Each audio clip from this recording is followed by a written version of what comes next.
Okay.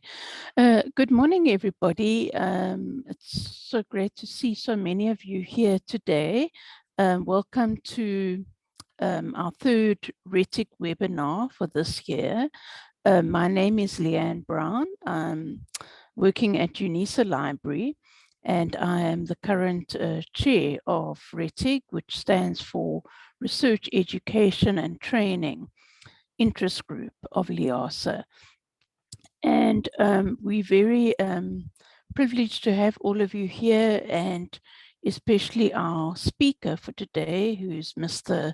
Samuel Simango from Stellenbosch University Library. He's going to, our topic for today is research data management, which is obviously something that affects all of us, especially those of you, like including myself, that are working in an academic library, affiliated with the parent institution. And it's something that we are all involved in these days. And Mr. Simango is then going to be taking us through his experiences and sharing his experiences with us on research data management at his institution. So without further ado, I'm going to hand over to the chair-elect of RETIG, who is Mr. Marupeni Ramabina from Northwest University. And he's going to formally introduce our speaker, and then we'll hand over to Mr. Simango to start his presentation. We are recording the webinar for those who can't join, and for those who perhaps join later and miss some of the webinar. So we will be recording it, and we will share the presentation slides after the webinar. So without further ado, I'm handing over to Marupeni. Thank you. Thank you, Chair. Thank you, Chair. Afternoon, colleagues. I'm Marupeni Ramabina from the VAL. I'm with Northwest University. Thank you for registering and coming to attend our webinar today. Quickly to register, to announce our speaker here. I'm going to read this bio here. Our presenter for today is... Yes, we can hear. Thank you, colleagues. Our presenter for today is Mr. Samuel Simango. Mr. Simango, he is the manager, Research Data Services at Stellenbosch University's LIS. In his role, Mr. Simango has been involved in the conceptualization and implementation of several research data management initiatives at Stellenbosch University, such as drafting governance documents related to research data, managing the institutional research data repository, providing data management planning, as well as research data support services. In addition to this, Mr. Simango was involved in the open science component of the ILIFU big data infrastructure for data-intensive research, and he also served as one of the developers of the research data management adventure game. Ladies and gentlemen, let's welcome our presenter from Stellenbosch, Mr. Samuel Simango. Thank you, colleagues.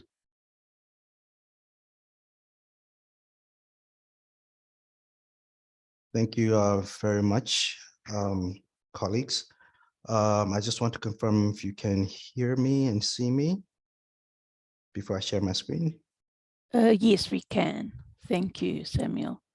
Okay, I'm going to switch off my video feed now. I just wanted people to see me, and then I will proceed to share my screen now.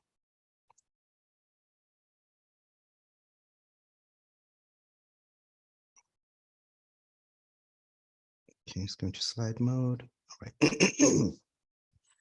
Right. Good afternoon, ladies and gentlemen. Before I start, I just want to thank the RETIG Exco committee for providing me with an opportunity to at least share this information with you and extending this invitation to me. I consider that as an honor of the highest degree, and I'd just like to extend my gratitude to them before I commence with my presentation. I trust that this webinar will be fruitful and beneficial to you. So without further ado, I'll start with my presentation. The title is called Conceptualizing and Implementing Research Data Management. And although most of the things will be of general scope in nature, some of the examples would have to be specific to Stellenbosch University, just to provide you with a lot of context. And because my experience has been built up whilst working here at Stellenbosch University in the area of research data management.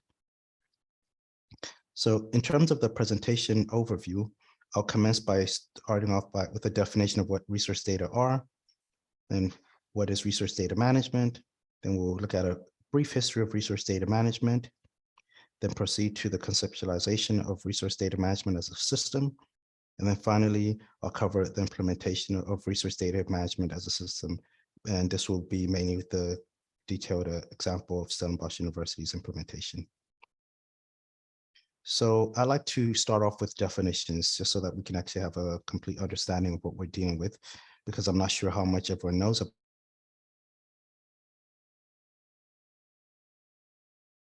It helps to at least have a good understanding of what data are in the general sense. So in this case, what we're looking at is an image of the DIKW hierarchy that was formulated by Ackoff. And in this case, data were defined as symbols that represent properties of objects, events, and their environments. So for example, the data in this case will be the color red, and the information that you can gather from that is that, for instance, there's a red light on a certain traffic light. And from that, you can determine that that means that in terms of the knowledge you can gather from that is that you're heading towards a traffic light, and therefore you obviously need to stop at a red light. And that what would be equated with wisdom is the fact that you need to stop your red light.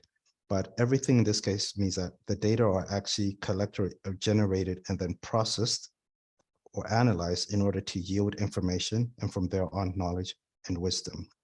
So it's within this setting that we'll look at data within the context of research. Now, there are different types of data that you can get from the research perspective, such as it can take the form of numbers, text, audio, images, videos, or code. And I'll just qualify the code there as computer code software. It is generally treated as research data, although in the strictest sense, software is actually an enabler rather than research data itself. So what are research data?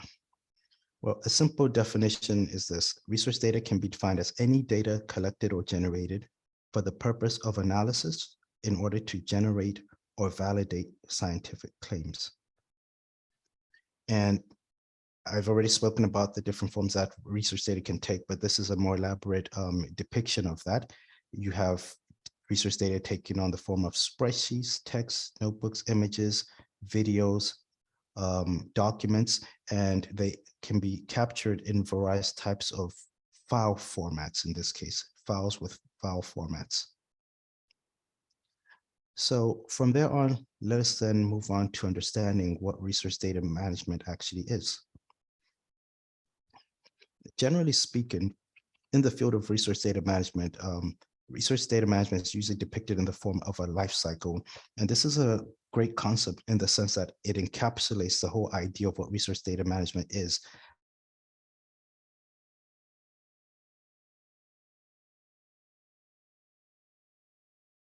So at Stellenbosch University, we came up with our own life cycle just so that we can at least have a good understanding of it.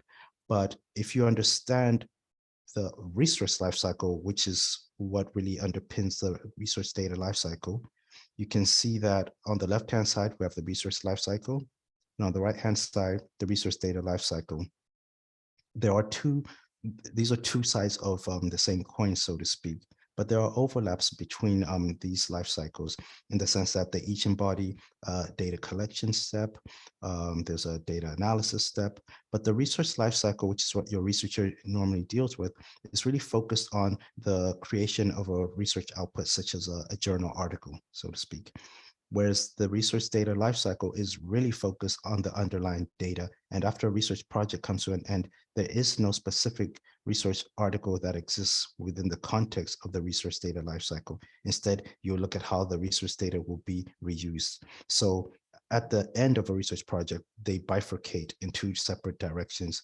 The journal article exists in one direction, whereas on the other hand, you have the data existing on their own.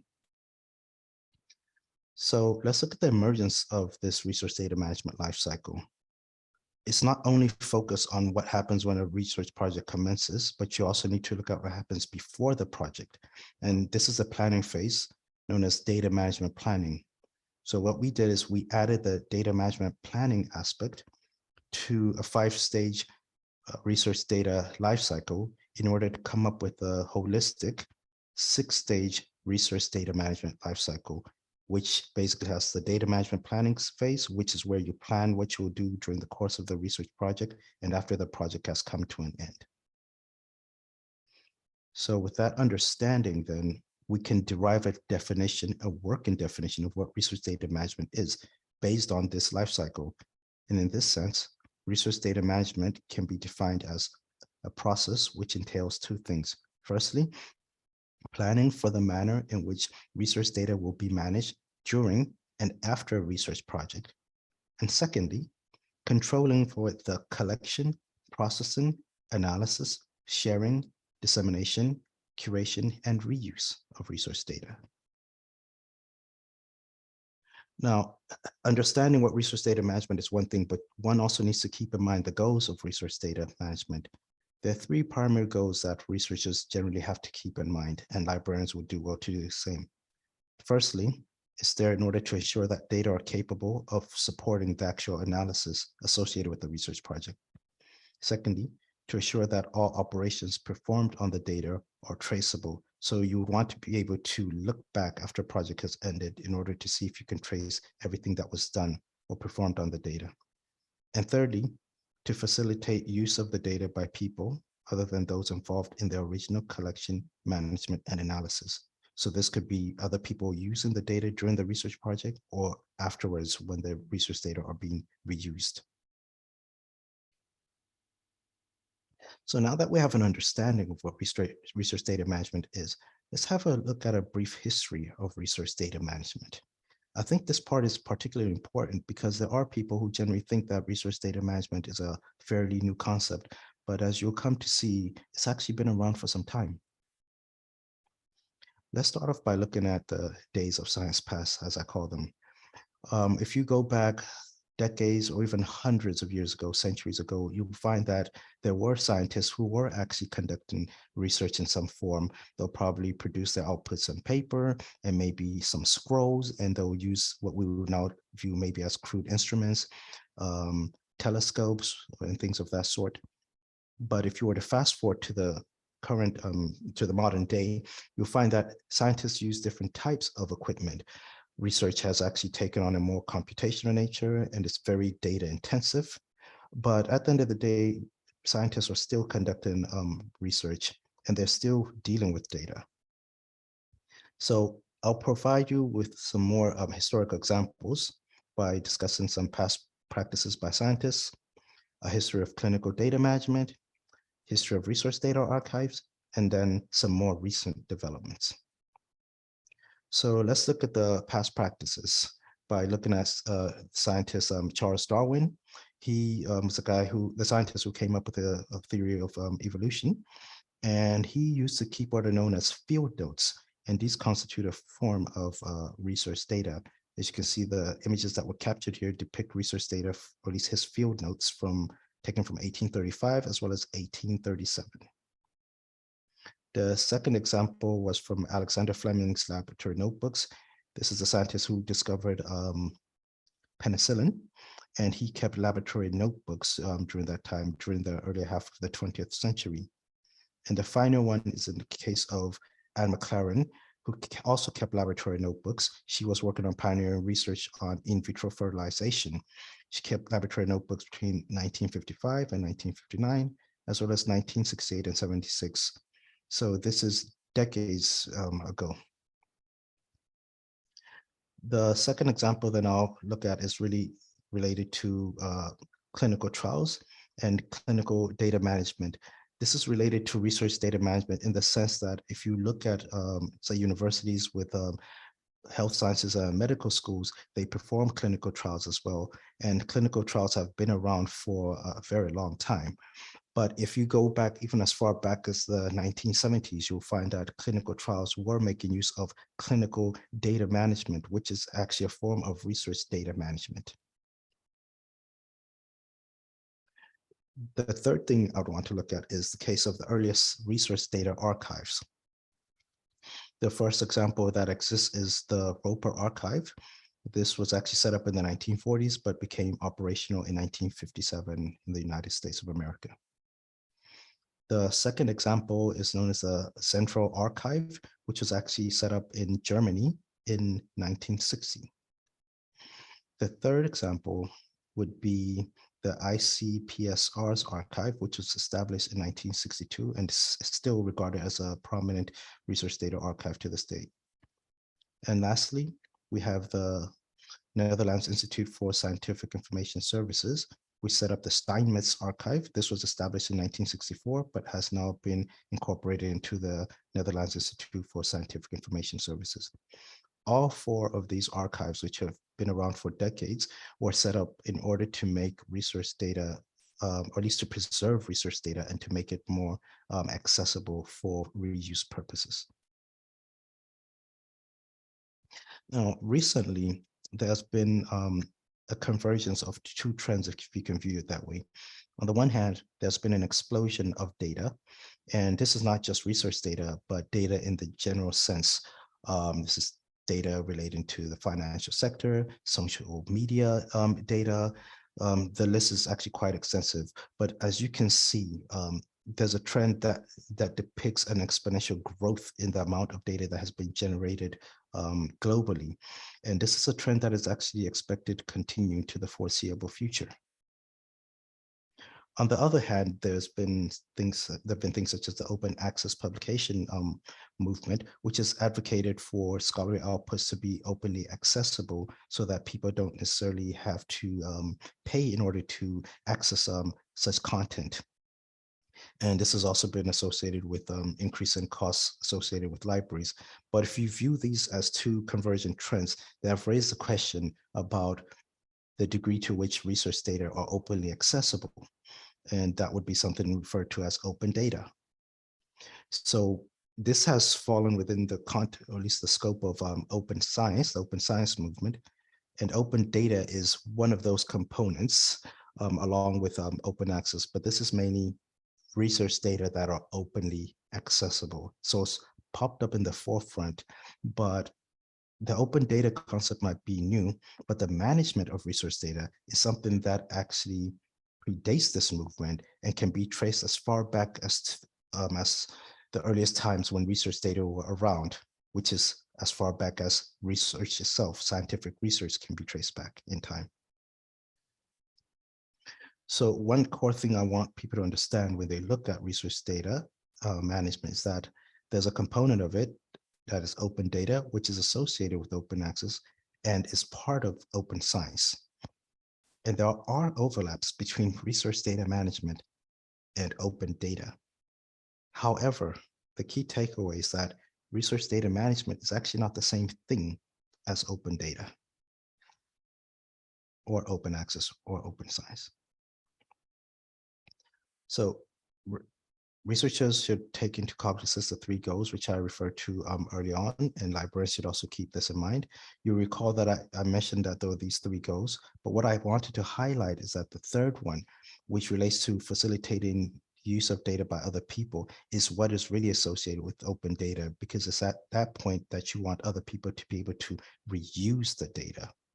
So sometimes that does create some confusion of people thinking that research data management should be conflated with open data, but that's not necessarily true.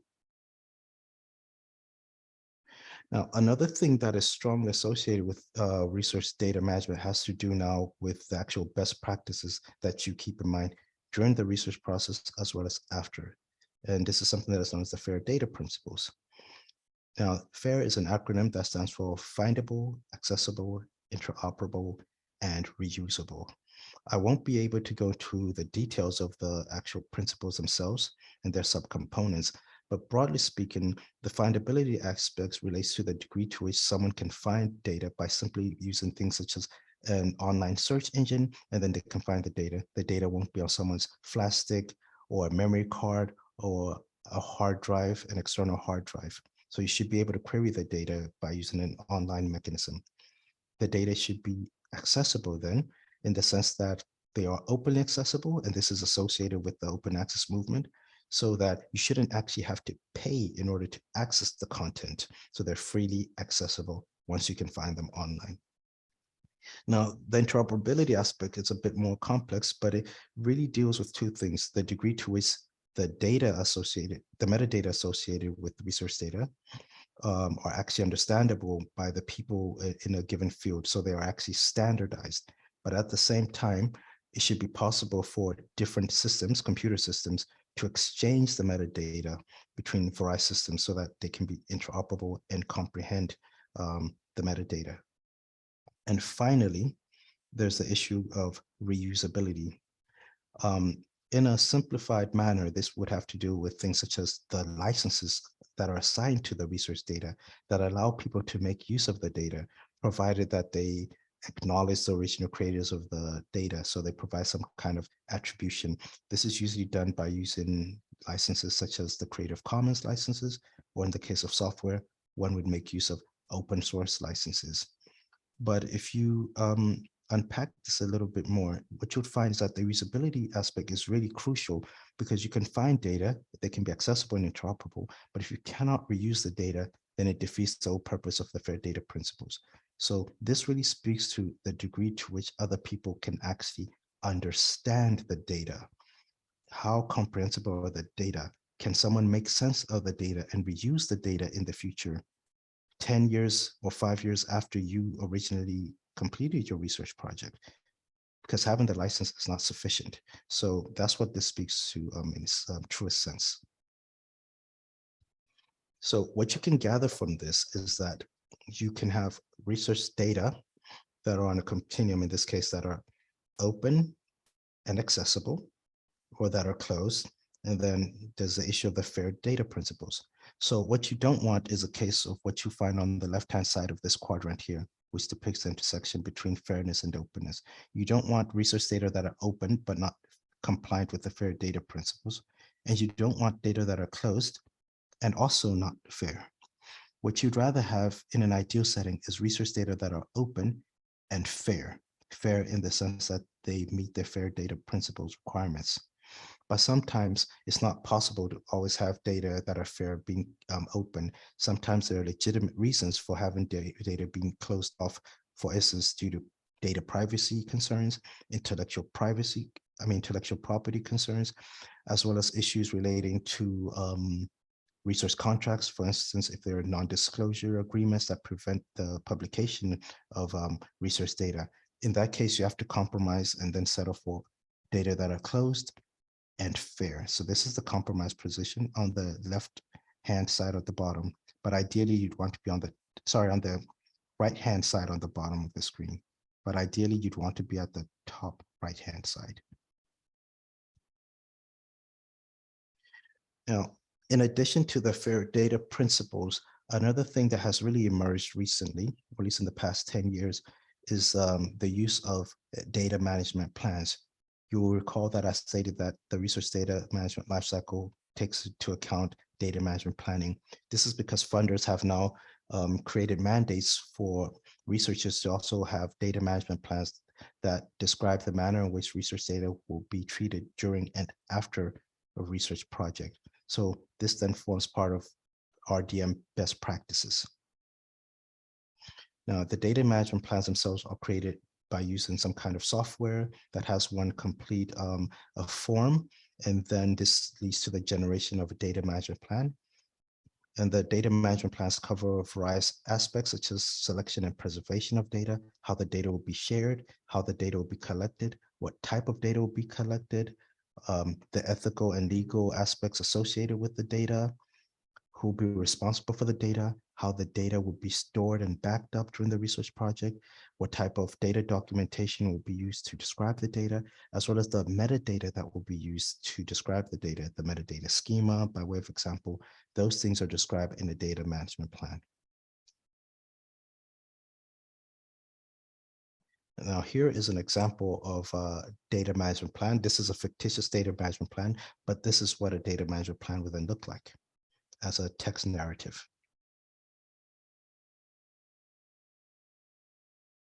Now, what all of this has led to then is a situation where you actually have the modern academic research publication model being altered slightly.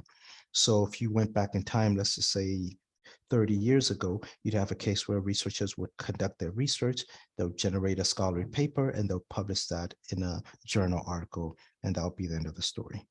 The research data will probably be left in their offices, perhaps on their personal computer. But nowadays, you have a case where the research data are also published. So there are mandates from funders, that research funders, that state that the research data should actually be published after a research project has been completed, so that if researchers want to seek funding, they actually have to undertake to publish their data or share the data. In this case, the research data can be published in three ways. Firstly, the research data can be published as supplementary data that accompanies a journal article. So you'd be able to find the article along with this supplementary data file. And both of these would be published in a journal article. Now, in some cases, that supplementary data will be housed in a data repository, but I'll speak to that just now. The second mode of publication is a data paper. In this case, the research data will be published as a data paper, which will be published in a data journal. So this is a standalone publication. So the data paper is viewed as a publication in its own light, in the same way that a journal article is. And it's far more detailed than the supplementary data. Thirdly, the research data can be deposited in a research data repository. And in that case, there can be a link to the actual journal article. And in this case, there are two types of data repositories. It can be a domain-specific repository that can be used, or a generic multidisciplinary data repository that can be used. The example that you see here is SunScholar Data, which is Stellenbosch University's multidisciplinary institutional research data repository. So let us now look at how research data can be conceptualized. Research data management can be conceptualized as a system. So why do I make use of the term system? What is a system? Well, in this case, it can be defined as a set of things working together as parts of a mechanism or interconnecting network. But I like the second part here, a complex whole. And I use this term because research data management itself has various components that you see when you look at the life cycle. So if you look at the life cycle, you see various phases and various stages. And within each phase, what you'll find is that there are various components that you actually have to look at. And these work together as a complex whole, which is why I think that it's a good idea to view research data management as a system that you actually set up. So this is being distinguished from, let's say, a computer system, but just as a system being a complex whole of different parts. Now, I won't unpack all of these aspects, unfortunately, due to time restrictions. But what I want to show you now is the aspects that need to be addressed. So generally, when you set up such a system, you want to address the RDM best practices, the issues relating to legal compliance, as well as institutional regulatory documents. The documents themselves, the institutional regulatory documents, such as policies, regulations, and procedures, they're basically used in order to address the RDM best practices, as well as the legal compliance aspects. This is what an institution would use as its tools. Now, let's have a look at the RDM lifecycle very quickly once again. This would be the starting point, primarily because it actually delimits the scope of resource data management. So everything that you would look at when setting up such a system would deal with all of these steps. There's nothing that exists out of this universe, so to speak. So it's self-contained. So you can see where your boundaries are. You will have to deal with data management planning, data collection, data processing and analysis, data sharing and dissemination, data curation, as well as the reuse of the data. On the other hand, you also need to look at functional areas such as the governance framework, the technological solutions, and services. And this is an idea I got from a book that I read that was co-written by Sarah Jones, who was at the Digital Curation Center at that time. And what I did at Stellenbosch University is I basically merged this pyramid with the life cycle. And this basically ends up looking sort of like a pie or a cake, a three-dimensional cake, so to speak, but it's better depicted as a table in this case. So at the top, you can see the top row has the various steps of the RDM lifecycle, and then you have the various functional layers. You have the governance framework, which would be the policy levels and regulations.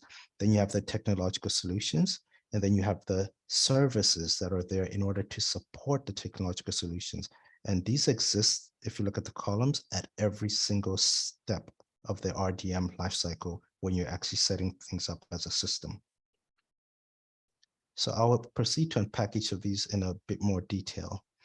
So let's start off now with the foundational level, that is the governance framework functional layer.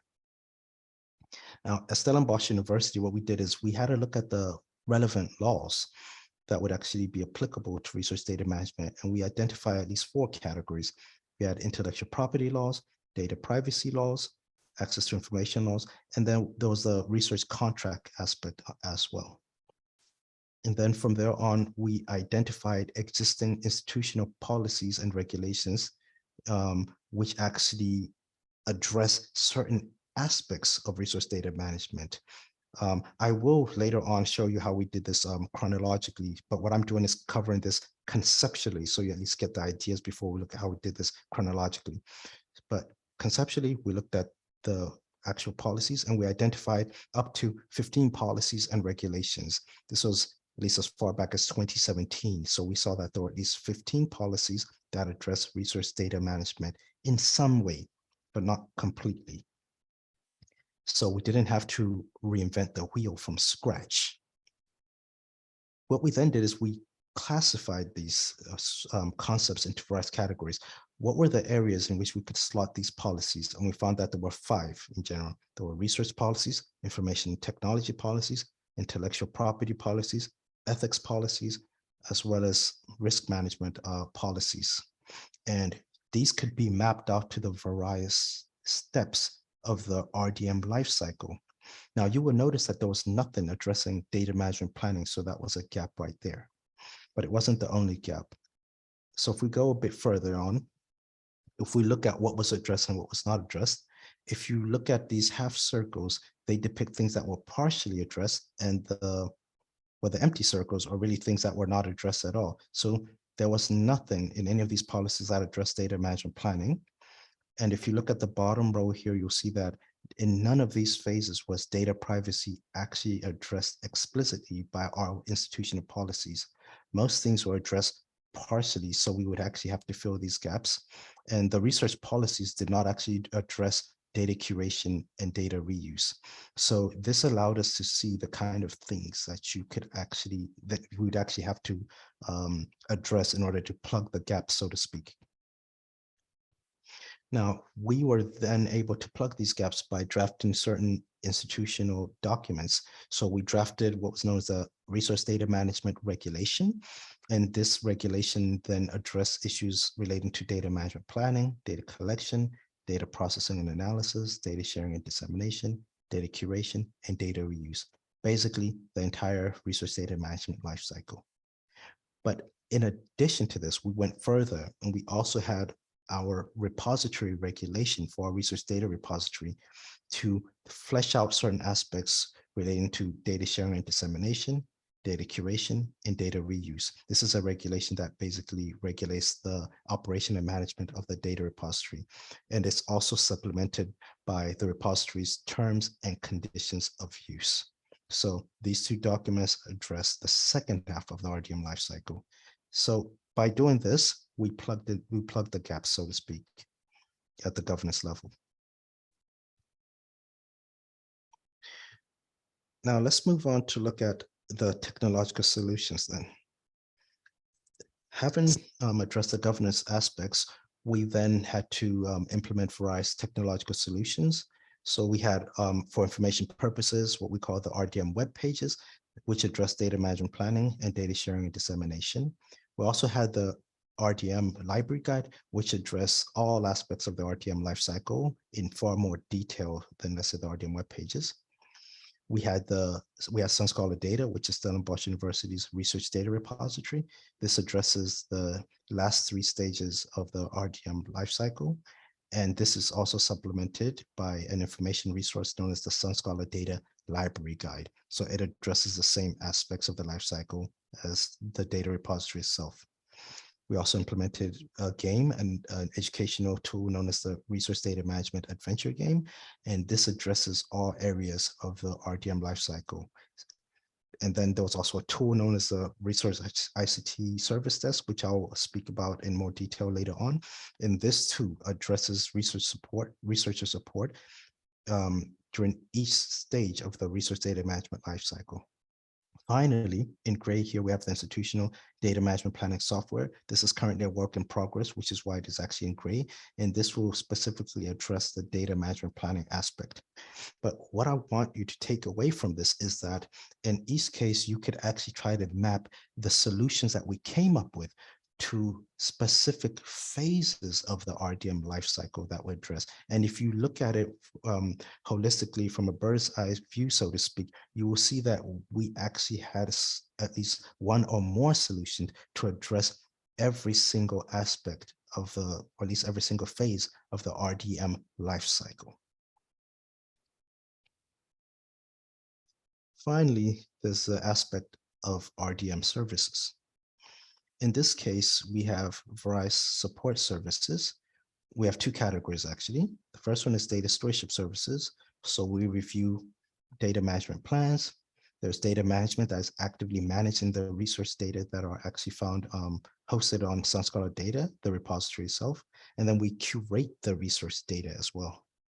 Then we have user support services as well. In this case, we provide consultations for our researchers and students. And then we have related training sessions that are associated with resource data management. Now, these 2 could also be mapped to the RDM lifecycle.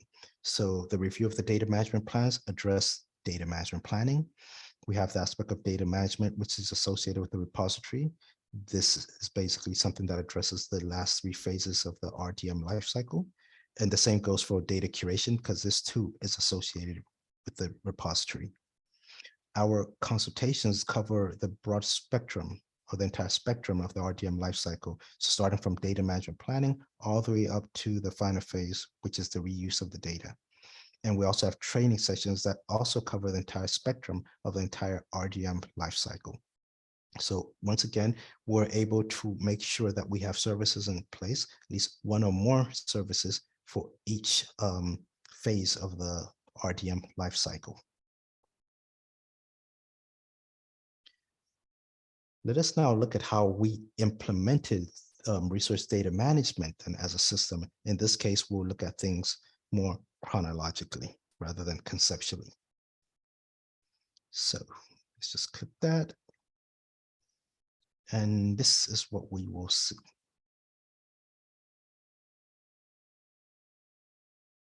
All right, so now we're going to go on a journey of Stellenbosch University's journey of implementing its system, its resource data management system. The starting point is the past. This would be the period between 2010 and let's just say up to 2015. So anything before 2016. During that time period, there was a lot of reading that was actually done by the library staff members in order to find out some more information and familiarize themselves with resource data management. This led to 2 strategic objectives that form part of the library's strategic objectives from 2016 to 2020. And these did not explicitly make mention of research data management per se, but it's these strategic objectives that actually allowed the library to address research data management. In this case, the library was playing a more leading role by addressing RDM institutionally. So things picked up in 2016. In 2016, there was an institutional survey known as the ICT for Research Survey that was conducted at Stellenbosch University. It covered 10 areas, one of which was actually research data management. And the core problems that were picked up during the survey was that had to do with the treatment of research data at the university, the findability, as well as the accessibility of the research data. And the relevant problems that this was related to were things such as data sharing, data dissemination, storage, discoverability, and preservation. And one of the ideal solutions that was actually proposed to address this was an appropriate medium for the management of the research data, more specifically, an institutional research data repository. Now, this would address one of the things, some of the things, but obviously not everything, but it was actually a good step in the right direction. In addition to this, there was a consortium known as the ELIFU Consortium that was formed at that time. This was between the 4 higher education, public higher education institutions in the Western Cape, CPUT, UWC, and UCT, and Stellenbosch University. And the library then participated in this case as part of the open access, the open science leg of the consortium itself, which included resource data management.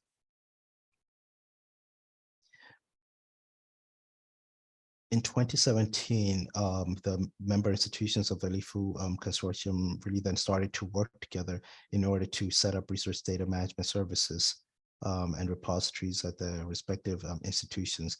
The idea was to have a tier 1 national service that was managed to a large degree by DERISA, the Data Intensive Research Institute of South Africa, in collaboration with SANREN, NICIS, and the CHPC. And then you'd have ELIFU occupying the regional node, so to speak, and the member institutions would have their own Figshare-powered repositories. So Figshare was basically selected as the vendor to actually provide the data repository services in this case. So all of these institutions ended up having repositories powered by Figshare. And over the years, we then have to develop our own governance frameworks, our own policies, our own services to support RDM, not just the repositories. Then in 2017, at Stellenbosch University, there was a post that was set up that was a manager for research data services, because it was felt that in order to advance research data management, the library would actually have to have its own dedicated post addressing research data management. And the post was advertised, I applied for it, and as I say, the rest is history, and it's still the post that I occupy to this date. But the main thing is to ensure that we're actually addressing research data management more proactively. In 2018, then we set up the RDM web pages, which I spoke about early on, which provided some information about certain areas of research data management. Even though we didn't have fully fledged services, we felt that it was important to actually provide researchers with some information about research data management. Most researchers were not familiar with what RDM was at that point in time. So this was just really for information purposes, and to have links that would guide researchers to resources that will provide them with more information. In that year, we also carried out what was known as the Figshare pilot project. So this was for our Figshare-based repository. We actually started this towards the end of 2017, but it really ended up being finalized in 2018. This is the interface of what the data repository looked like at that time. Once we finished with that pilot, we proceed to implement it. So we carried out the implementation, started out in 2018 and finished that in 2019. So during the implementation phase, which would be something that we can distinguish from the pilot project, during the pilot project, we really wanted to understand how Figshare as a system actually worked, how the repository worked, and see what kind of workflows we could actually set up. We really wanted to understand the technology. In this case, during the implementation phase, though, we're actually setting up things such as guidelines, our regulation for the actual repository. We wanted to train the library staff members who would actually support the use of the repository, staff members such as your subject librarians or metadata management librarians. And then we also focus on um, marketing the repository and then gearing it up for a launch. In addition to the implementation project, what we did is we also made use of a questionnaire that we administered, and we sent this out to researchers. Now, you remember that I mentioned that there was a survey that was conducted way back in 2016, but that didn't focus specifically on RDM. So we had some unanswered questions that we addressed in 2018 by having an RDM specific questionnaire to gauge the awareness from researchers about funding requirements, policies relating to RDM, data management planning, their interest in using a data repository to address their long-term data storage needs. Furthermore, we conducted institutional visits by going to certain universities in the United States that you see listed here for benchmarking purposes, and also to find out what RDM best practices they had in place that we could actually adopt and apply, not just with respect to the data repository, but in relation to our research data services offering as a whole. And these were some very good universities to actually learn a lot from. When we returned from that trip, we had a strategy workshop focusing on resource data management, and we wanted to make sure that whatever we did would actually fall in line within the library's overall strategic objectives, and how that would also contribute to the university's overall strategic framework.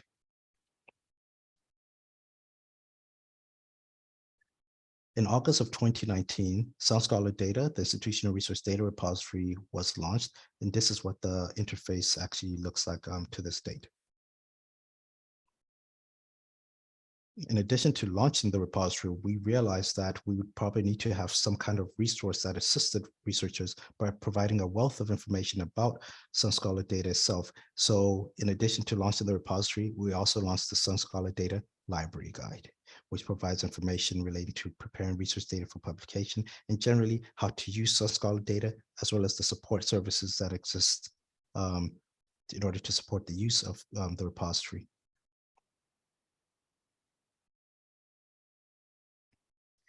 In 2020, we then moved to finalize the resource data management regulations.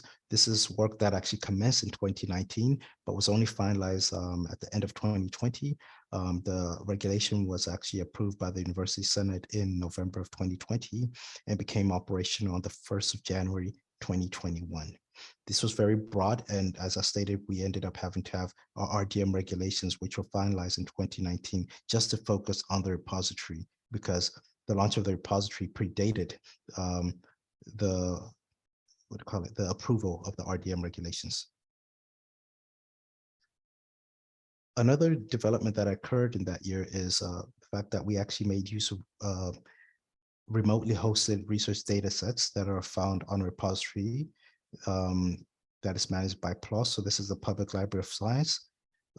This repository is actually powered by Fixture as well. So what we were able to do is to mirror the data sets and have our Stellenbosch University data sets reflected on SoundScholar data. So even though the data sets are held remotely or hosted remotely, you can find them on our repository, click a link and be directed to PLOS's repository.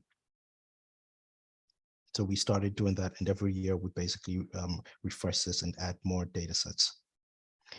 By this point in time, we actually then had 3 training sessions. So these sessions actually started off way back in 2018, at least. Our first training session was Introduction to Resource Data Management training session. And then we proceeded to add more sessions as the years went on. So in 2019, we had added the session on data sharing and dissemination. And then after we launched the data repository, SoundScholar Data, we created a training session specifically for the use of SoundScholar data itself. That was in 2020. So by this time we had 3 sessions. Moving on to 2021, as you can see, we're actually building on more. We had our governance framework sorted out. We had several technological solutions, and we're then basically implementing more services. So there was a solution, or at least a tool known as the Research ICT Services Desk, which is actually collaboration between our institutional IT division, our research division, that's the DRD, the Information Governance Division, and the library itself.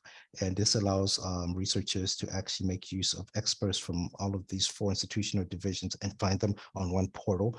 But the support in question really supports the entire research lifecycle and various aspects relating to research data management. We then also set up, or at least finalized, what's known as the Research Data Management Adventure Game. This was launched, this was a collaboration between the University of Bath and Stellenbosch University. We launched it officially in March at Stellenbosch University, even though Bath had opted to launch it in December of 2020.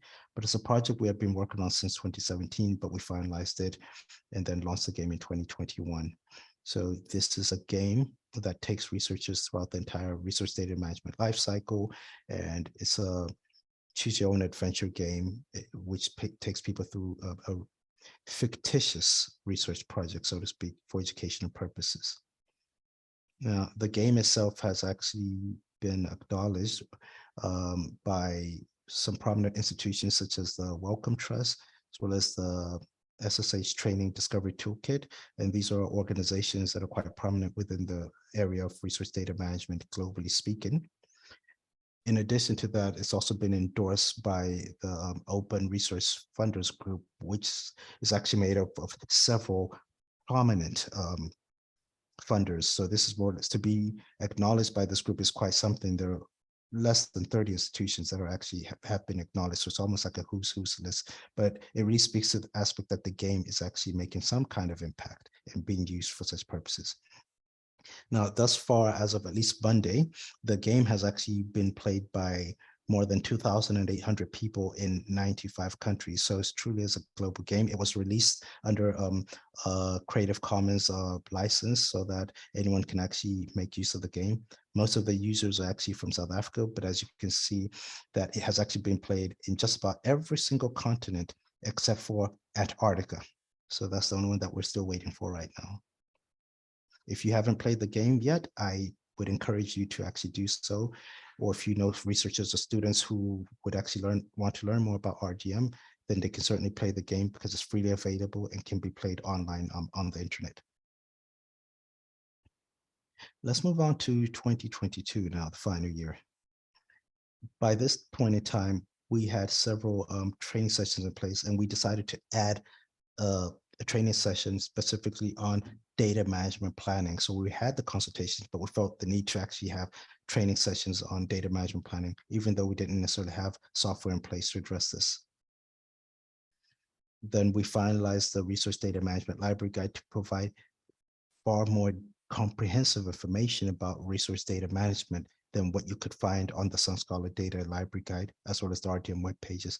So the RDM Library Guide in this case covers information addressing the entire RDM lifecycle, as well as governance documentation. And there's even a link to the RDM Adventure Game, but this really provides a wealth of information about RDM in general. Another thing that we've been working on is known as the Core Trust Seal Repository Certification. Is something that we've actually been doing we've been working on for a few years now, perhaps as far back as 2021. And we're basically trying to get SunScholar Data, the repository, certified as a trustworthy repository so that our researchers, as well as anyone who uses the research data, who makes use of the data, will know that the research data are managed in a trustworthy manner. They are actually dependable. It's a dependable repository, provided that we can actually get that certification. So this is a process that is still ongoing. We haven't received the certification as of yet, but we've basically made an application to be certified. Then there's the issue of the institutional research data management planning software. This is something that we're still working on. The screenshots that you see here just showcase an example of a data management planning tool. This is known as a data stewardship wizard. So here's a customized example. So you can see SunDMP, which just shows what the interface looks like. Researchers complete that form, and then it generates a data management plan, as I showcased earlier on. This is a data management plan that would be generated by Data Stewardship Wizard software. And in addition to that, the software also generates some metrics associated with the data management plan. So at the granular level, it showcases the details of how the degree to which the data management plan actually complies with RDM best practices, such as the fair data principles. So it will assess the data management plan based on the findability, accessibility, interoperability, and reusability of the plan, as well as the good DMP practices and openness. It would do this at the higher level, at a broader general level, as well as at a granular level, looking at each single step or phase of the RDM lifecycle. So the degree to which the data collection aspects also align with the FAIR metrics, the degree to which the analysis of the data, the sharing of the data and preservation align with the FAIR data principles, RDM best practices, and openness. So that's still a work in progress. And that brings us to pretty much where we are right now. So having discussed this chronologically, I just want to go back to the PowerPoint presentation now. And what I'll do is I'll just give you a rundown of the lessons, let's say, that we've learned. Now, you'll see that there might be a bit of a difference in terms of the concepts that I discussed in terms of developing RDM as a system, resource data management system rather, and then the chronological sequence that we took. It's not as if we went sequentially from step 1 to step 5, so to speak. We may have gone, let's say, from step 2 to 4 to 1, 3, and 5. It may have seemed slightly convoluted somewhat, but it made sense when we're actually done. But if one wanted to follow this logically from the first step to the final step, here's what this would look like. You start off by understanding resource data management, and then have a literature survey or institutional visits. That you'd proceed to conduct some institutional studies so that you can at least understand what is actually going on at your institution. In our case, we had the ICT for Research Support Survey as well as the RDM questionnaire, which allowed us to understand what our researchers were actually doing, how they were managing their data at that point in time. And then the next thing would be to have some kind of strategy. And strategy is obviously important to actually determine how you actually proceed going forward. How will you set up resource data management offering at your institution? In our case, we had an ICT for research support strategy that was drafted. We had the library also taken its own lead by having strategic action speaking to addressing things such as resource data management and aligning resource data management with Stellenbosch University strategic initiatives. Then we proceeded to implement, or at least we proceed to implement RDM. In our case, we looked at conceptualizing RDM as a system, in which case we conceptualized things such as the governance framework, technological solutions, and services, and we implemented those things. So at the governance framework level, we had the RDM regulations, we had the Sun Scholar data regulation for the repository, as well as the terms and conditions of use for the repository. In terms of technological solutions, we had the information-related solutions, such as the RDM web pages. We had the RDM library guide. We also had the Sun Scholar Data Library Guide to provide information about the repository. If you look at the actual more like hard technology itself, we had things such as the Sun Scholar Data Repository itself, which is the data repository. We had the case of the RDM adventure game as well for training purposes. And I mentioned that we're looking at things such as the data management planning software. But another good tool that we made use of was the ICT for Research help desk that we had in place to support researchers from a support perspective when they need guidance and assistance. And then we have the services. We had the data stewardship services, such as data management services, data curation. And then we also have the data consultation, the training, as well as consultation services, and the fact that we also review data management plans. So we have data stewardship services and we have research support services as well in place. And that basically brings me to the end of my presentation. Thank you. Nkosi danki. Kyaleboha. Are there any questions and answers? Thank you so much, Samuel, for your very informative and detailed presentation. It was really interesting hearing all the developments at your University at Stellenbosch, you know, in terms of RDM and what you've accomplished so far. And yeah, I think it's given us a lot to think about. But yes, I'm going to open the floor now to anyone who wants to ask questions or make comments. I'll also check the chat just now and see if there is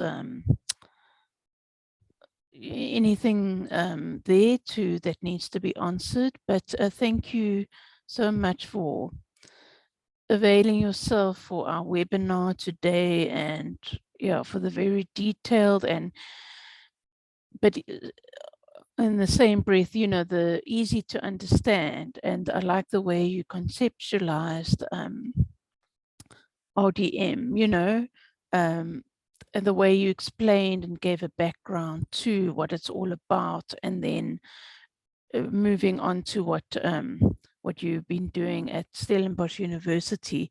So yeah, Marupeni, you had your hand up just now. Did you want to ask a question or just say, make a comment?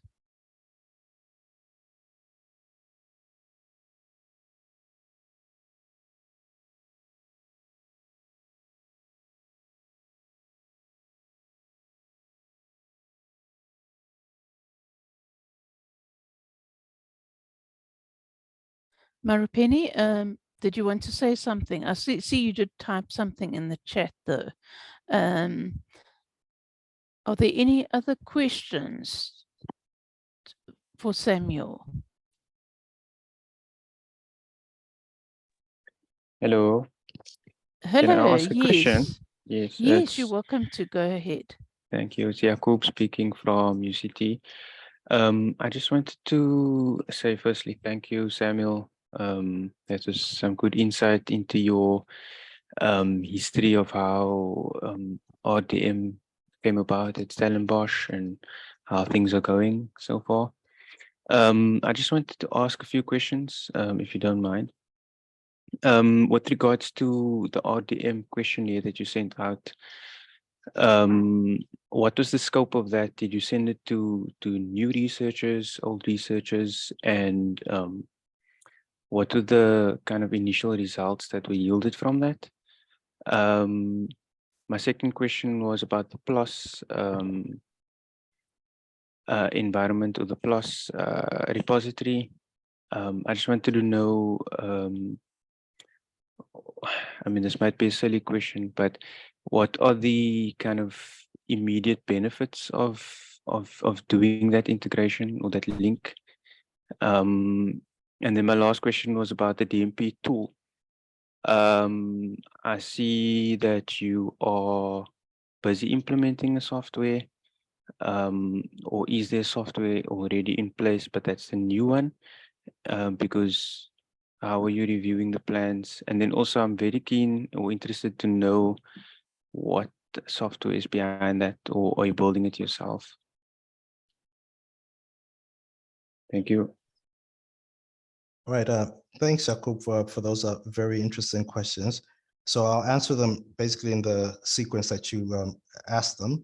I'll start off with the RDM questionnaire. So because we already had some information that we knew based on the survey that had been conducted in 2016, it was a bit of it was a questionnaire of limited scope. So we didn't have a lot of questions. There weren't more than, let's say, 10 questions, right? The focus was really on trying to get people to find out about the repository and, let's say, use it. So we looked at long-term data storage, but we also looked at things such as insight or awareness of RDM, the policies. That's to see if the researchers themselves actually had mandates to publish research data to begin with, and if they were actually aware of this.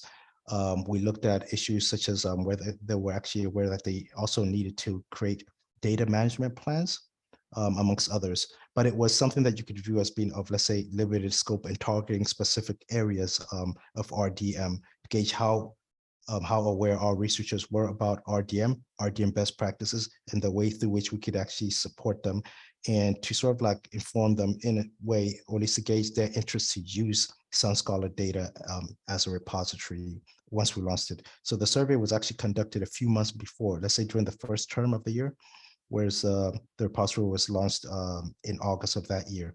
Now, in terms of who was targeted, the thing is, we sort of like left that up to, let's say, the subject librarians to then send that out to their FORAS faculties.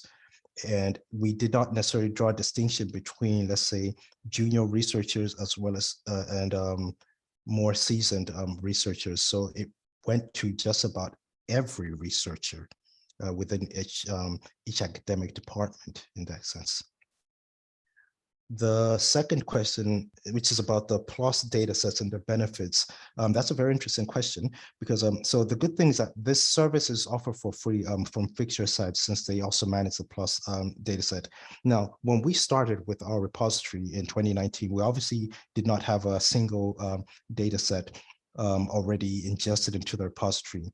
But what we did is we actually had a look at the PLOS data sets, and interestingly enough, at that point in time, you could trace the PLOS data sets as far back as 2009. So this showed that in 2009, PLOS already required research. In fact, you could go as far back as 2006. PLOS already required that researchers should actually publish their data with supplementary data. Now, they have various journals, so it's not every single one of their journals. But we were able to find that we had over 3,000 at that point in time when we launched our repository. We had about 3,000, I believe, supplementary data sets that were actually remotely hosted on PLOS. So if we simply looked at what we had in SunScholar data, we would actually be under-reporting Stellenbosch University's research data universe, so to speak. And the idea is to have your ingested data sets as well as those that are hosted remotely. The rationale behind this is that generally, and this is what you'd find in the literature, is that your researchers will probably be more loyal to the discipline itself. And in some cases, they are actually mandated to deposit their data in discipline-specific repositories. And sometimes the publishers, as I indicated, want the researchers to submit supplementary data. So you might not necessarily always get the data sets in your own institutional repository. So where possible, you can just simply link the metadata, which is what we do. We actually have the metadata from PLOS reflected in our repository.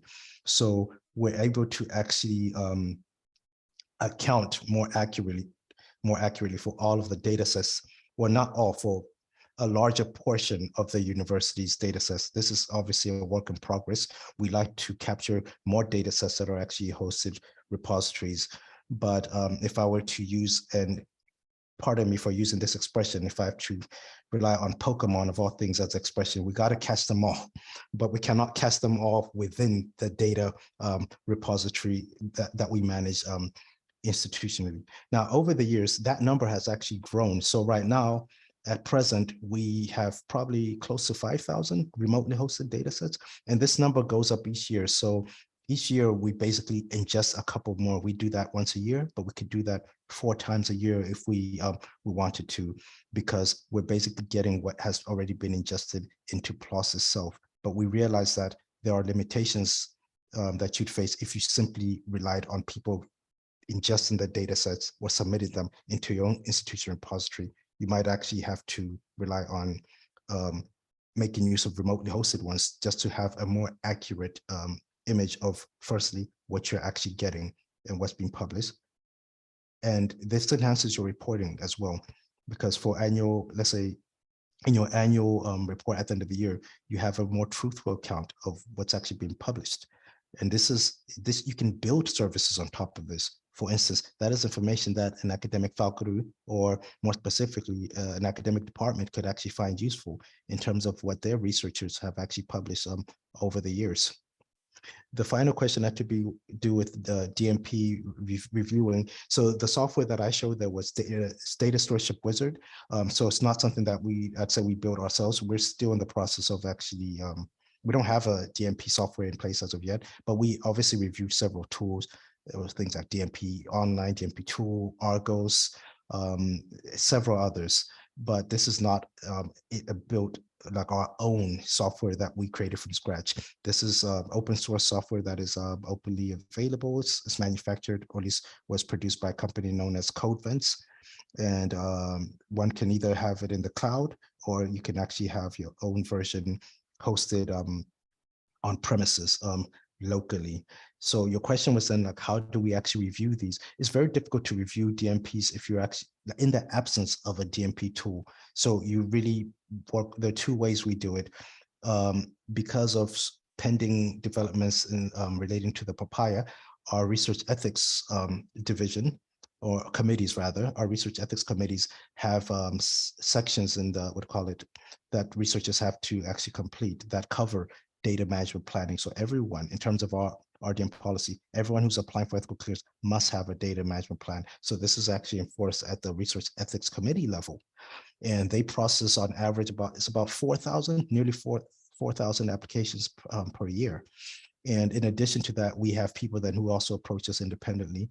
And we've come up with creative ways, or at least innovative ways of addressing that, so that we can deal with issues at least volumetrically as the numbers actually increase. So you can start by having some kind of standard template that you develop that aligns with your institutional policies, so that you don't have to reinvent the wheel. And the reason why I say that is because there are certain answers for a data management plan that would be the same for each and every single researcher at your institution. So for example, if your researchers asked a question, or if the question was, what data repository would you use to host your data? And the person opts to use SunScholar data in our case, and then you need to provide information about SunScholar data, it would be the same for every single researcher. There are subtle nuances, such as, for instance, if the data are sensitive, maybe you'd only publish the metadata if the data have to be under embargo for a certain point in time. But the degree to which the repository facilitates compliance with the fair data principles would be the same for everyone. If someone has to obtain data from research participants and you want them to comply with our data privacy policy, for instance, that response will be the same for every researcher. The differences would probably be which research ethics committees, policies and regulations they're aligning with, they're complying with, but there are only 4 research ethics committees. So those answers would also be the same, because the policies are also the same. So you'd have to pick for an option of 4. We have one intellectual property policy, for instance, that is the same for every single researcher. So if you get the concepts from that document, you won't have to actually change. So you can have boilerplate answers to a certain degree, and there are minor tweaks that you'd have to change. But this is a concept that we'd want to employ when we actually have a data management planning software in place. I think I'll end that answer at that point, and let others also ask questions. Hi, Chair, can you hear me? Yes, I can. Yes. Thank you, Chair. Oh, sorry. Thank you, my brother, for the presentation. Just 2 quick ones from my side. At Stellenbosch University, do you have like a section which deals with RDM? If so, how many staff members? The second one is the issue of proposals for masters and PhD. I think a lot of questions that we're getting now from most of our students, they need to access the master's proposal or PhD proposals. And I think in most of our libraries, it's not easy to get those proposals. What's the situation at Stellenbosch? Are they easily maybe available in the IR or maybe through RDM? Thank you, Chair. Okay, so in terms of the first one, so our RDM team for years, if you just look at it as an isolated division, it was just me. We've added on, now we have 2 people, but that's not to state that it was only just me working on RDM per se, because we have an in-house team, and it's a research data services team, which is made up of, so this is a cross-functional team that has staff members who work in other areas of research support services, in our digital scholarship unit, working with the institutional repository. We have representation from our metadata management staff, our subject librarians as well, our branch librarians, our in-house library IT. So we realized that RDM sort of like permeates the entire fabric of the library, or at least it's associated with a whole lot of other departments. So there was room to get assistance and input from other members. So we operated through this model, knowing that you can leverage the expertise of other staff members. Because if you're working with a repository like a data repository, you can also depend on people who've already worked with metadata, as well as the institutional repository and people who've helped to set that up from a technological perspective. So that's how the staffing has actually been done. And in addition to the library, we also have institutional stakeholders in institutional IT, the DRD, the research division, information governance. So we rely on internal library stakeholders as well as external stakeholders at the institution. The second part, proposals for masters and PhDs. We do not deal strictly with, let's say, research proposals in the research data services division. So we wouldn't even host the research proposals, for instance, in our data repository. We look specifically at research data that are associated with some kind of research output. But at the proposal phase, let's say that would be aligned with the data management planning phase of the RDM lifecycle. We do get instances where people are applying for funding or they want to write a data management plan. And in order for us to actually understand the data management plan, or at least the nature of the research data, we actually need to see their research proposals. Now, we don't review an entire research proposal or an entire research project. We're actually more interested in the research methodology, because that's actually what describes the manner in which the data will be managed, how they'll be collected, what method will be used to collect the data, how the data will be treated. So it's really a fine-tuned approach. Otherwise, your service cannot scale if you're reading documents that are 20 to 30 pages long and you have a large number of them coming in. So we focus on that aspect. And we've found ways of, let's say, you make use of a questionnaire just to tease out the questions that you want answered, instead of having a long session with a person when you see that the questions that you ask are usually the same. So we only view the research proposals for the purposes of allowing us to understand the nature of the data so that we can provide data management planning assistance. But we don't actually help with the drafting of the proposal. By the time the researchers reach us, they should already have the proposal in place. So we don't provide support for the proposal, but it's rather support for the DMP.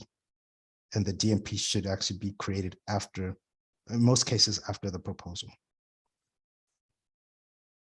I hope that answers the question. Yes. Thank you, my brother. You're welcome. Okay, thanks, Marapeni. I see Nuku Fiwa has his or her hand up. You're welcome to unmute and ask your question. Thank you, Samuel, for such a thorough and interesting presentation. Clearly, a lot of effort and pre-planning went into your project. My question is, how were you able to convince your researchers and make them understand that RDM is more beneficial to them than the library? And the second question is, how has the uptake been over the years since you implemented RDM? Thank you.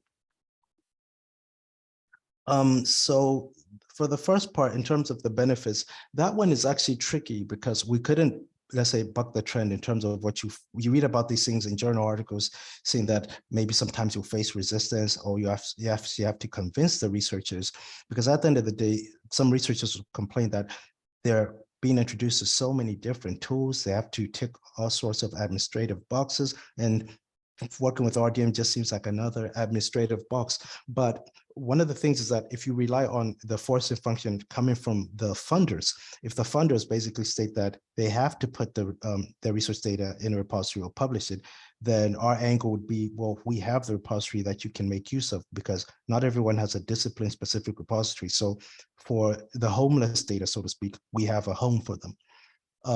In some cases, it's a case of the academic publishers who basically enforce those mandates and state that we will only publish your data if the data are placed in a repository, because some journal publishers would actually take the data themselves and host the data, but some of them don't. So in that case, then we actually have a home from such for such research data sets. For the most part, what we've come to find out, let's say when we scan the universe, is that our researchers actually comply with these things, but the large part of them, I think they're publishing their data sets as supplementary data sets. So these are hosted by the publishers and don't necessarily have to come our way. So the way they view it is that, well, once I've published my data set as supplementary data, I don't necessarily need to, put it in the library or something like that, in the library's repository, which is why I said in that case, then you actually then have to, scan the universe or scan the existing data repositories out there and then proactively harvest the metadata or something, or use APIs to actually retrieve the metadata and then have that reflected in your own repositories. So it's I'd like to say it's still sort of like a constant battle that you actually still have to fight, but it's also about marketing the repository and the benefits. The benefits that we see as librarians are different from the ones that the funders see. So I mean, the researchers see. On the one hand, they could be meeting funder requirements, but we like to view it from this perspective of those goals of resource data management that I looked at. So the final one, which is, or at least the first one, is we have these things in place where you actually manage your DMPs or create your DMPs so that you can be able to manage your research data, and also to allow others, such as your research collaborators or your supervisor, to understand your data, and also for future users of the research data.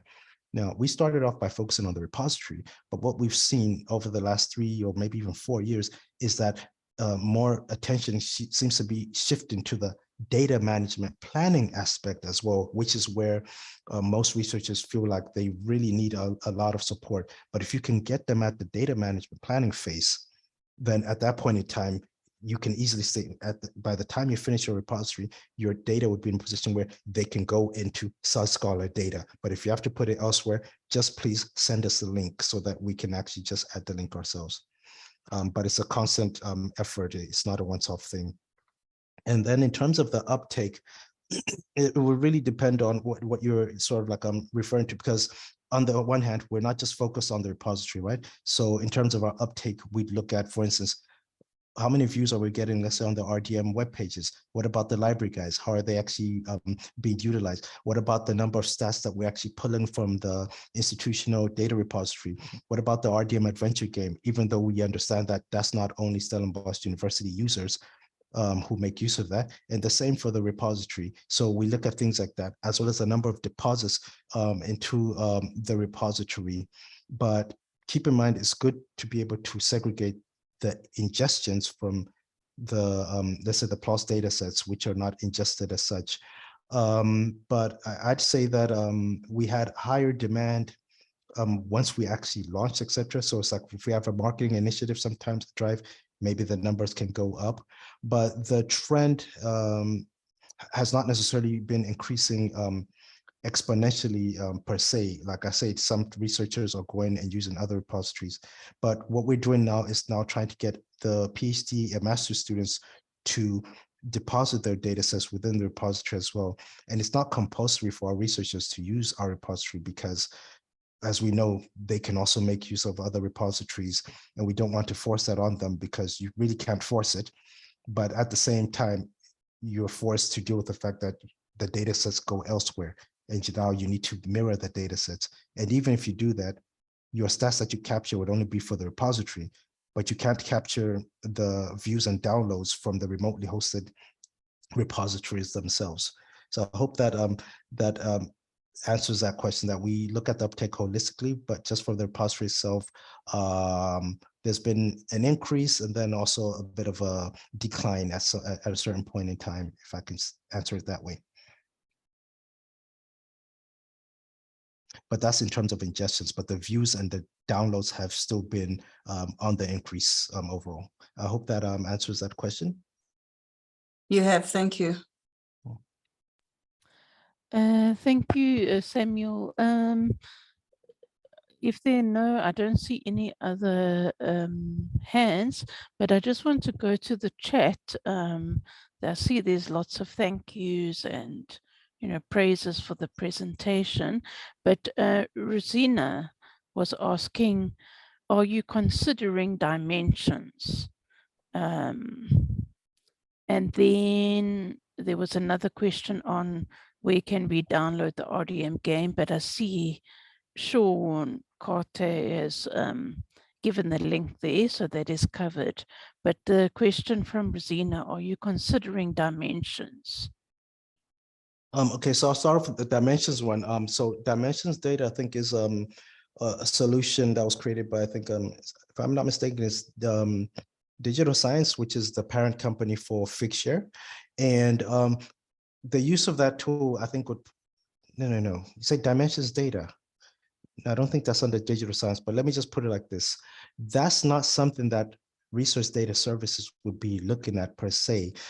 That would be a decision that would be made by other institutional stakeholders at the institution. So we're not necessarily looking at something like it's not something that will be on the radar of research data services. At the higher level, I know if you look at, or at least other divisions like the DRD, they would be looking at tools of that nature more so, let's say, than the library. But we're moving towards implementing symplectic elements as a CRIS system, and dimensions data can be, as I understand it, would be used within that kind of environment more so than, let's say, the library using it as a data repository. But the decision to use symplectic, which can be paired with Figshare, since it's owned by the same company, Digital Science, is not a decision that would be made by the library, since as far as, and maybe I'd speak under correction, but the CRIS system is at Stellenbosch University is actually managed by our division for research development. So that's a decision that comes from their side. But what we can do is we can integrate with, have an integration between Figshare and symplectic elements. That's something that I'm actually aware of. So our solution to that issue would be to use Figshare in conjunction with our Figshare powered repository in conjunction with symplectic elements as the CRIS system. So what you can do is you can push content from symplectic elements like metadata from symplectic elements to Figshare, to SoundScholar data, and also vice versa for broader reporting. We would also look at least having some integration between, let's say, the repository and the data management planning software in place. So you could have your DMP software, your CRIS system, and your repository, sort of like having three systems that are actually integrated. And by doing it that way, you'd probably address the issue that you'd actually have addressed by dimensions data. And I state this having had a conversation last week with someone about the use of things like dimensions data. So there are other ways to address that.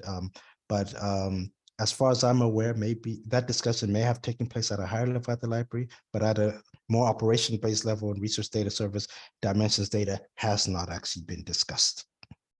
And the second part was the RDM adventure game. It's a good thing that someone shared the link, and I just want to reiterate that it's a game that is freely available. It does actually generate the results and feedback in terms of once you've played the game, it does give you feedback. So it can be used as an educational tool. I'm not sure if there are any academics here in the library and information science sector, but this is something that can obviously be used if you have any courses on research data management or data stewardship. This is something that students can obviously play, and it gives them a score out of 100 so that they can see how good they are with regards to RDM best practices. But the link is all you actually need in order to play the game. The link can be shared very freely. It's a freely available game. You don't need to download it because it's actually played within the browser. Thank you so much, Samuel. I see that Ashraf has got his hand up. You're welcome to unmute yourself and speak. Thank you. Thank you very much, Leanne. I'm not sure if you can hear me. I can hear you. Yes, I can hear you. Yes, thank you very much for the opportunity, and many thanks to Samuel Simango for an amazing presentation. I think the concept of research data management is sort of relatively new to me. I'm in the public health sector, and we do have librarian specialists supporting, scientists in the National Health Laboratory Services, the National Institute for Communicable Diseases, and the National Institute for Occupational Health as part of the same family.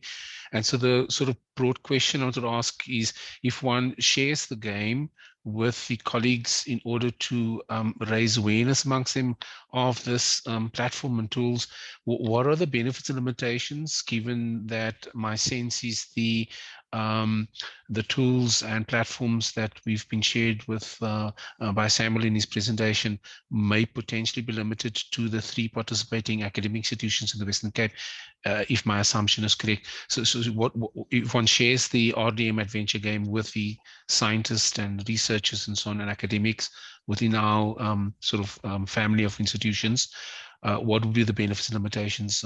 I'll end there. Thanks.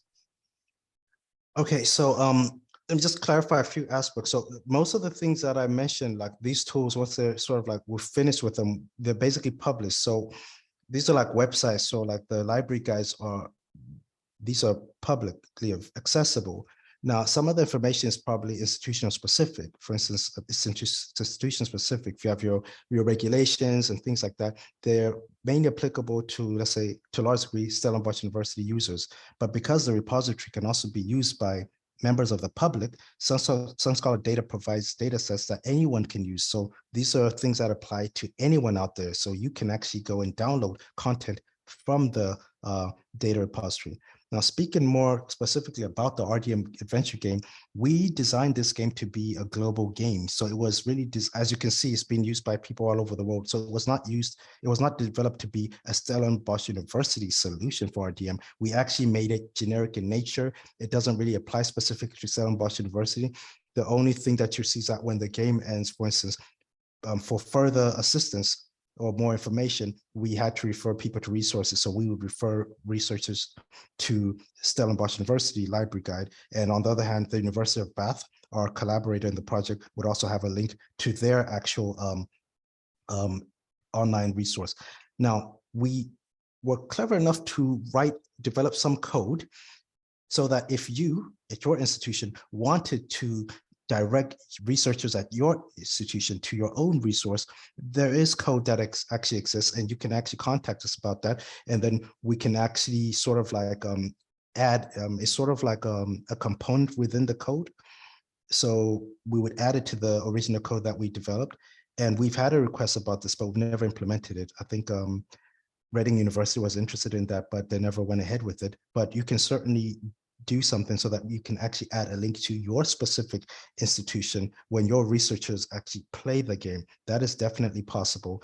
And we've done it in such a way that the game can be played in various languages as well by using certain browser features. So we've created the game knowing that it shouldn't just be a Stellenbosch University game. Now, the benefits that most researchers will get if they play the game is really about learning about RDM best practices without having to suffer these consequences in real life. So the game, and I don't want to give too many spoilers, but it has many booby traps.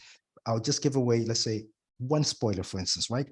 You play the game, you collect your data, but you don't manage your data properly. The building in which your research data are hosted burns down. You lose your data because you didn't make the right decision. However, if you did, because it's your choose your own adventure game, if you manage your data properly, your data would not actually be lost. Now, in real life, that would probably be a catastrophe. But if you start learning from the game and see, okay, the game warns you or at least notifies that you made a bad decision by not hosting storing your data in a certain way, in real life, you won't actually make those decisions. So it serves as a boot camp or a training ground that allows you to know what is a good decision or bad decision, or it allows you to know what the good data management best practices at least actually are. That's what I would say that you can actually take away from this instead of having to make the mistakes in real life. It's a simulation game, and also it beats going to a lecture and having to learn about RDM. We found that people take maybe education a bit more seriously when they're playing a game. It's easier to learn things if you're actually playing a game as opposed to listening to a lecture. So that's why we opted to gamify the experience of learning about RDM. And the game can be played in its entirety in about 1 hour on average.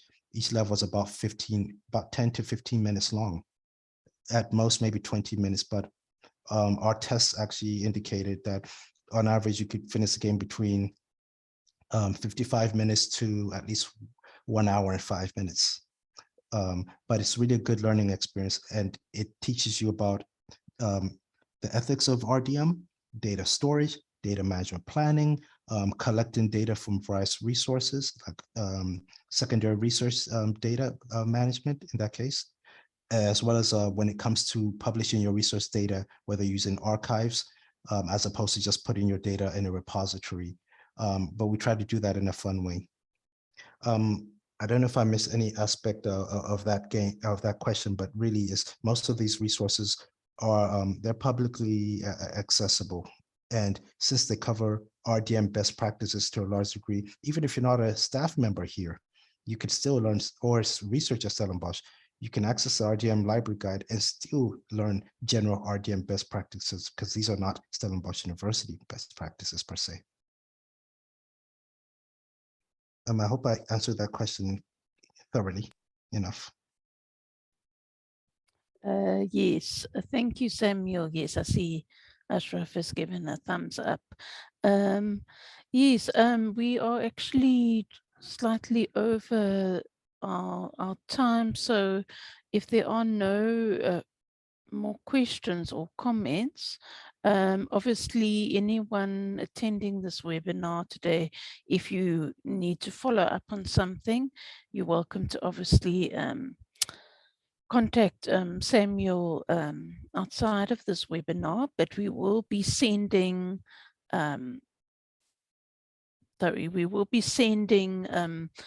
the link to the recording as well as the presentation slides as soon as possible.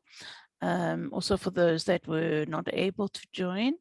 Thank you so much, Samuel, for a very insightful, informative, and engaging presentation.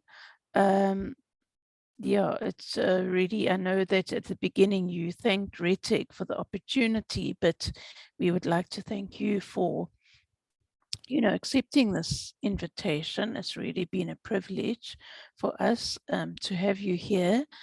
And yes, let me just double check the chat. No, there's nothing there. Okay, I see you just put the LibGuides link. Thanks so much. Yes, thank you so much everybody for attending this webinar today. And also a special thanks to Samuel, obviously, as our speaker, to Maripene, who's assisted me with the introduction, and also to Afalele from the Liasa National Office for setting up the Zoom platform for us and just helping us along the way. We really appreciate it. And yeah, and otherwise, thank you everybody and have a great day further. Thank you. Okay, thank you very much. Okay, Bye, thank everyone. you. Thank you. Thank you, Bye-bye, Chair. everyone. Thank you. Thanks, Maripene. Thanks, everybody. Bye-bye.